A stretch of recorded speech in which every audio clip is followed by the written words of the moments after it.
साल 1973। शहर रायपुर। 18 साल का हर्षद अपनी लाइफ से हताश हो चुका था। फादर का बिजनेस और हेल्थ दोनों ही कोलैप्स होते जा रहे थे, लेकिन हर्षद ये सिचुएशन को बदलना चाहता था। इसीलिए अपनी किस्मत आजमाने के लिए वो एक ऐसे शहर निकल पड़ा जो उसकी जिंदगी बदल के रख देने वाला था। सपनों का शहर मुंबई।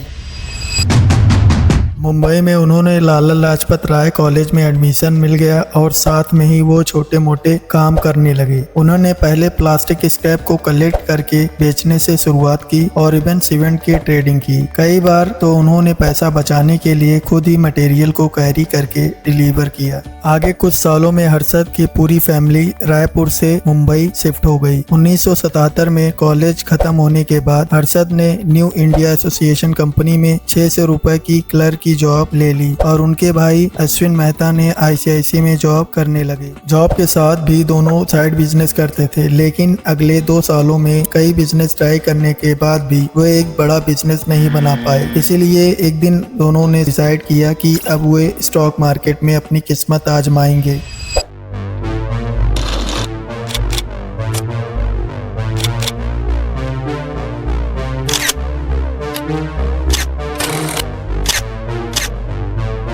उस समय बीएससी में ट्रेडिंग रिंग होती थी, जहां पर शेयर को मैनुअली खरीदा और बेचा जाता था, क्योंकि उस समय इलेक्ट्रॉनिक ट्रेडिंग इंट्रोड्यूस नहीं हुई थी। इस ट्रेडिंग रिंग में केवल जॉबर्स और ब्रोकर्स को जाना अलाउ था। एक जॉबर का काम होता था कि अपने क्लाइंट के बिहाफ पर खरीदना और बेचना। हर्षद ने ट्रेडिंग होते देखी ठान लिया कि वो खुद भी इस रिंग में एंट्री करके डील्स करेंगे, लेकिन इसके लिए उन्हें जॉबर बनना जरूरी था। उन्होंने पी अम्बालाल नाम के पास जॉबर बनने की रिक्वेस्ट की और उन्हें बहुत कोशिश के बाद जॉबर की जॉब मिल गया, लेकिन एक जॉबर के तौर पर उनका पहला दिन ही बहुत ही खराब था। उन्हें 2000 का लॉस हो गया था, लेकिन दुखी होने के जगह उन्होंने इस लॉस से सीख ली और अगले कुछ महीनों में उन्होंने अपनी स्किल पे बहुत काम किया और बहुत ही जल्द मार्केट के सबसे स्किलफुल जॉबर में से एक बन गए।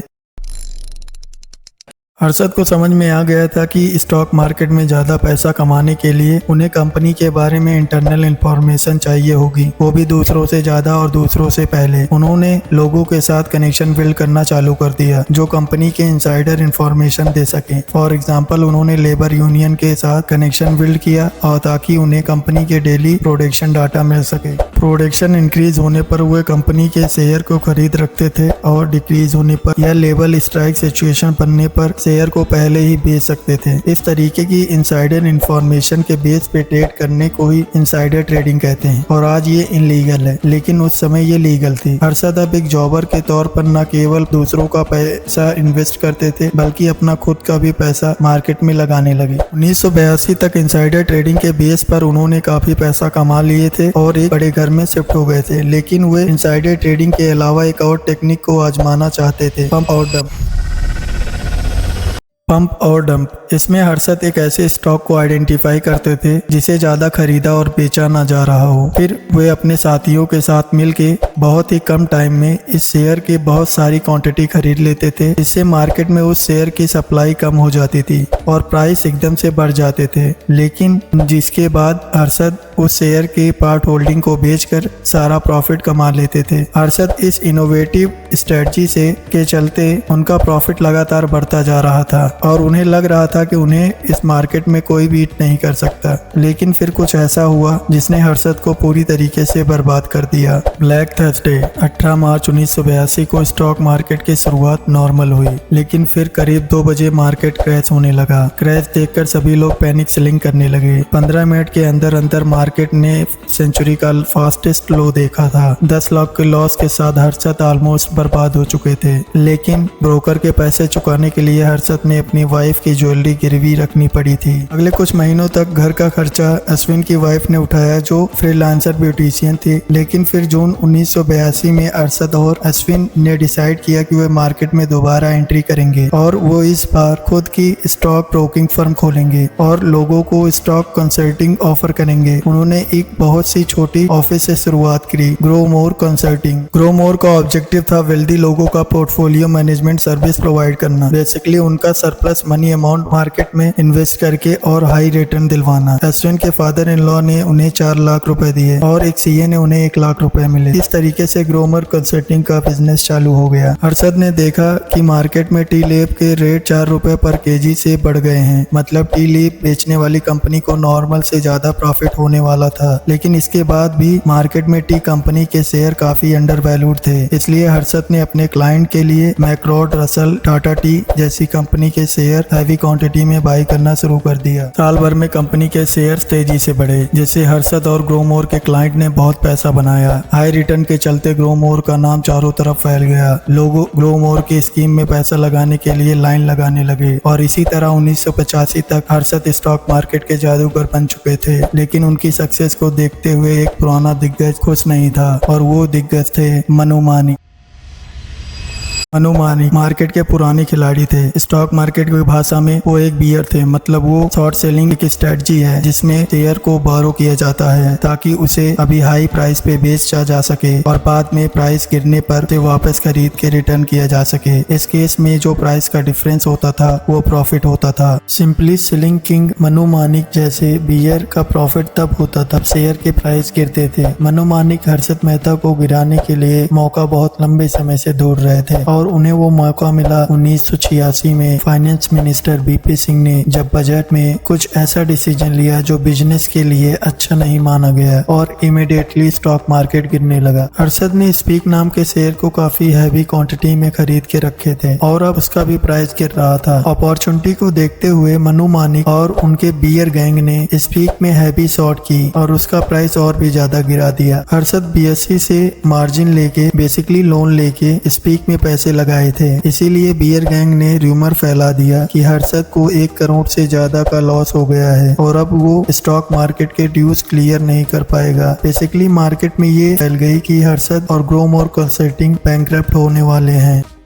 जबकि रियलिटी में हर्षद के पास लौटाने के लिए सफिशिएंट पैसे थे। अपनी और ग्रोमोर की रेपुटेशन बचाने के लिए हर्षद को जल्द ही कुछ करना था। ड्यूज लौटाने के लिए 14 दिन का समय मिलता था, लेकिन हर्षद ने सोचा कि रूमर को काउंटर करने के लिए पेमेंट 14 दिन से पहले कर दिया जाए।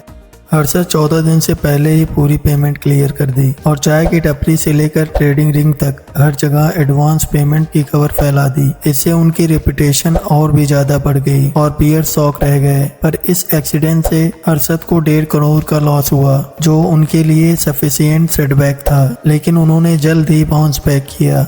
ग्रोमोर ने छोटे इन्वेस्टर के साथ साथ इंस्टीट्यूशनल इन्वेस्टर के लिए भी काम करना चालू कर दिया और जल्द ही वो इंडिया के सबसे बड़े इंस्टीट्यूशनल ब्रोकर बन गए। लेकिन हर्षद के मन में एक बात खटक रही थी। वे जिंदगी भर ब्रोकर बनके दूसरों का पैसा स्टॉक मार्केट में नहीं लगाना चाहते थे। वे अब खुद का बहुत बड़ा इंस्टीट्यूशनल इन्वेस्टर बनना चाहते थे। वे चाहते थे कि पैसा और प्रॉफिट दोनों ही उनका हो, लेकिन इसके लिए कई 100 करोड़ का कैपिटल चाहिए था और इस कैपिटल के लिए हर्षद ने एक नई मार्केट में एंट्री लेने का फैसला किया।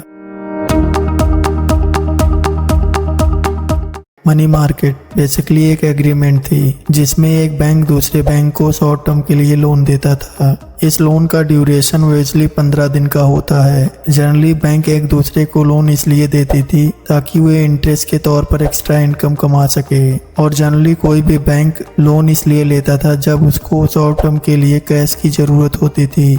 इसे एक एग्जाम्पल से समझेंगे। सिटी बैंक के पास 10 करोड़ एक्स्ट्रा है, वो दूसरे बैंक को लोन देना चाहता है। दूसरी तरफ से बैंक ऑफ इंडिया है जिसे 10 करोड़ की जरूरत है। ऐसे में सिटी बैंक और बैंक ऑफ इंडिया को 10 करोड़ ट्रांसफर करेगा। बदले में बैंक ऑफ इंडिया को कलेक्ट के तौर पर सिटी बैंक के पास अपने 10 करोड़ के एसेट्स गिरवी रखने होंगे और ये एसेट्स जनरली गवर्नमेंट सिक्योरिटी और बॉन्ड्स होते हैं। 15 दिन बाद bank of India 10 crore plus interest amount को साथ सिटी बैंक को रिटर्न करेगा और गिरवी रखी हुई सिक्योरिटी वापस ले लेगा। लेकिन यहाँ पे एक ग्लिच है।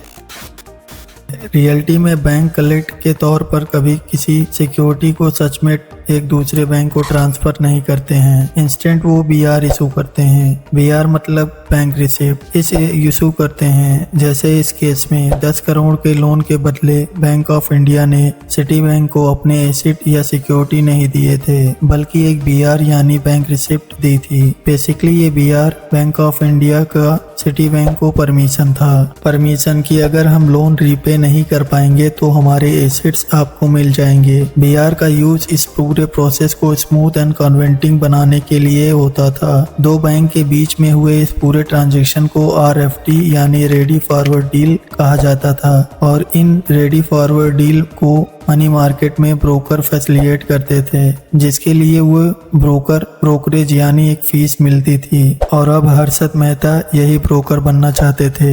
हर्षद ने देखा कि सिटी बैंक, अजय कयान और हेमंत कठोरी जैसे कुछ लोग मिलके मनी मार्केट में कैटल चलाते हैं और पूरे मार्केट को कंट्रोल करते हैं। बेसिकली ये कैटल किसी भी नए ब्रोकर को मनी मार्केट में एंट्री करने नहीं देता था। हर्षद ने इनसे डील करने के लिए एक ऐसे बैंक को आइडेंटिफाई किए थे जैसे बैंक ऑफ अमेरिका और ANG बैंक। हर्षद ने उन्हें अपनी बैंकिंग सर्विस ऑफर की और ये बैंक के साथ मिलके खुद का ही काइंड ऑफ कैटल बना लिए। 2 साल के अंदर अंदर हर्षद ने मनी मार्केट में एक टॉप का ब्रोकर बन चुके थे और ब्रोकर में अच्छा खासा कमा रहे थे, लेकिन वे मनी मार्केट में ब्रोकरेज कमाने नहीं आए थे। उनका दिमाग तो मनी मार्केट के यूज करके स्टॉक मार्केट के हजारों करोड़ रुपए कमाने का प्लान था, और ये प्लान आगे जाके इंडिया के सबसे बड़े फाइनेंशियल स्कैम की शक्ल लेने वाला था। मनी मार्केट में टाइम बचाने के लिए बैंक एडवांस में ब्रोकर के अकाउंट में पैसा ट्रांसफर कर देते थे, ताकि बेस्ट डील मिलते ही दूसरे बैंक को पैसा ट्रांसफर कर दें और सिक्योरिटी यानी BR लेके दे दें। हर्षद ने यहाँ एक बहुत बड़ा लूपहोल देखा। उन्होंने देखा जब बैंक एडवांस में पैसा देते हैं तो वो डील होने से पहले 10-15 दिन तक उनके अकाउंट में पड़े रहते थे। हर्षद ने इन पैसों को स्टॉक मार्केट में लगाना चालू कर दिया और अपने फेवरेट स्टॉक के प्राइस को आर्टिफिशियली बढ़ाना चालू कर दिया, और फिर जब डील क्लोज करने का टाइम आता था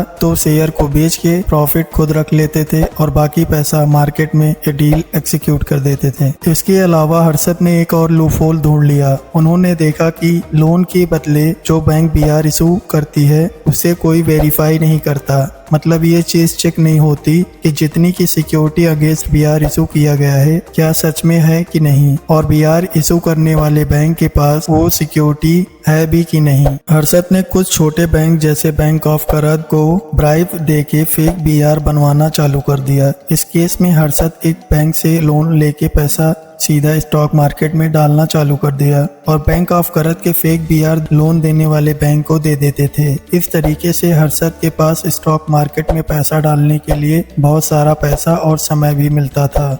1990 से 1992 के बीच हर्षद ने इन पैसों को यूज करके स्टॉक मार्केट को आसमान तक पहुंचा दिया। 1990 में जो सेंसेक्स करीब 800 पॉइंट पे था, वही सेंसेक्स अप्रैल 1992 तक करीब 4500 पॉइंट तक पहुंच गया, मतलब ऑलमोस्ट 460% की ग्रोथ। केवल 2 सालों में ही हर्षद मेहता के फेवरेट स्टॉक जैसे ACC तो 300 से बढ़कर 10,000 के प्राइस क्रॉस कर चुके थे और अपोलो टायर्स का भी प्राइस 10 गुना बढ़ गया था। मनु मानिक और बियर गैंग के लोग मार्केट को नीचे लाने की कोई कोशिश के बाद भी मार्केट लगातार ऊपर जा रहा था, क्योंकि अब हर्षद के पास मार्केट को ऊपर ले जाने के लिए पैसे का पूरा खजाना था। पैसे आते ही हर्षद ने 1500 स्क्वायर फीट का एक लेविस पेंट हाउस खरीद लिया था। साथ में 29 कारें थी, जिसमें से इंडिया की सबसे पहले इम्पोर्ट लग्जरी कारें भी शामिल थी, और इन सब के साथ मिला था हर्षद को एक नया नाम, द बिग बुल। मार्केट में हर्षद का इन्फ्लुएंस इस हद तक बढ़ चुकी थी कि वे जिस शेयर पे हाथ डालते उसका प्राइस बढ़ने लगता था। जब उन्होंने मजार्ड शेयर खरीदा तो उसका प्राइस बढ़ा ही, लेकिन एक दूसरी कंपनी जिसका नाम स्वराज मजार्ड था उसका प्राइस भी बढ़ने लगा, सिंपली बिकॉज उसका नाम भी मजार्ड था और लोगों को लगा कि हर्षद कंपनी के शेयर खरीदे हैं। मीडिया ने भी हर्षद को लार्जर देन लाइफ दिखाना चालू कर दिया था। बिजनेस इंडिया, बिजनेस टुडे जैसे मैगजीन के फर्स्ट पेज पे हर्षद की खबर रहती थी।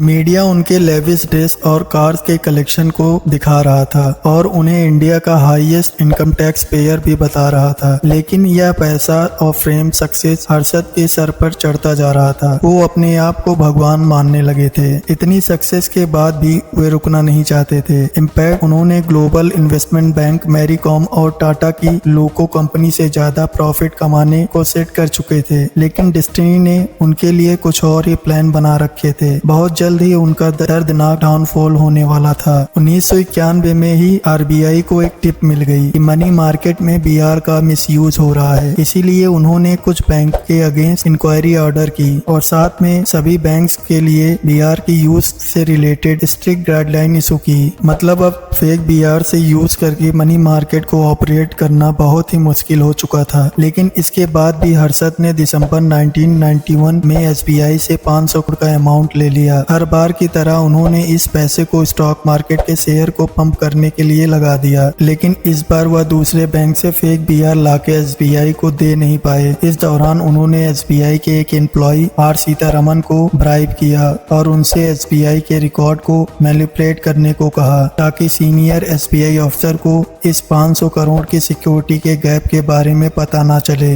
लेकिन इन सब के बाद भी एसबीआई ऑफिसर को अप्रैल 1992 में अपने रिकॉर्ड्स में 500 करोड़ के गैप के बारे में पता चल गया। एसबीआई ने हर्षद को तुरंत पैसा वापस करने के लिए प्रेशराइज करने लगे। हर्षद को इन पैसों की सख्त जरूरत थी ताकि वे स्टॉक मार्केट को उठा के रख सकें। लेकिन टाइम पे पैसा वापस करना भी जरूरी था, क्योंकि अगर एसबीआई लीगल एक्शन ले लेता तो उनका पूरा स्कैम सबके सामने आ जाता। अश्विन ने सजेशन किया कि हर्षद अपने स्टॉक को बेच दे और एसबीआई के पैसा रिटर्न कर दे। लेकिन हर्षद ऐसा नहीं करना चाहते थे ताकि वह कैपिटल गेन्स टैक्स से बच सकें। हर्षद ने एसबीआई से कुछ टाइम मांगा और एक दूसरे बैंक एनएचबी से पैसा उठा लिया और एसबीआई को इंस्टॉलमेंट में पैसा देने लगे।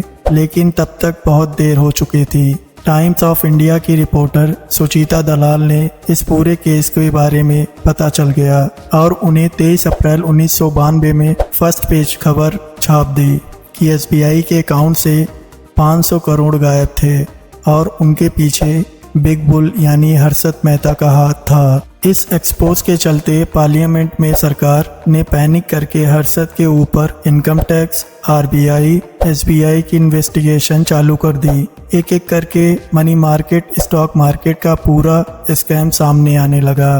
पूरा देश पता चल गया कि कैसे बहुत चालाकी से बैंक का पैसा यूज करके सालों तक स्टॉक मार्केट को एफिलिएट किया गया है। स्टॉक मार्केट में भी पैनिक फैल गया। हर्षद मेहता के स्टॉक का हाल सबसे ज्यादा बुरा था और रिटेल इन्वेस्टर का भी लाखों करोड़ डूब गए। बैंक ऑफ करद और कोऑपरेटिव बैंक, जिसने हर्षद के फेक बीआर बनवाए थे, वो बैंक डूब गए। और जब इस पूरे स्कैम के साइज को एक्सेस किया गया तो वो नंबर 4000 करोड़ से भी ज्यादा था। 4 जून 1992 को हर्षद मेहता और अश्विन मेहता को अरेस्ट किया गया और उनके एसेट्स जैसे घर, बैंक अकाउंट, कार को भी सीज कर दिया गया और सालों तक ये लीगल बैटल चली। इस दौरान वे लंबे समय तक जेल के अंदर बाहर भी रहे। लेकिन दिसंबर 2001 में 47 की एज में पुलिस कस्टडी में उन्होंने अपनी आखिरी सांस ली। पर उनके जाने के सालों बाद भी आज उनकी स्टोरी बहुत कंट्रोवर्शियल है। जहां कुछ लोग उन्हें स्कैम स्टार के तरह देखते हैं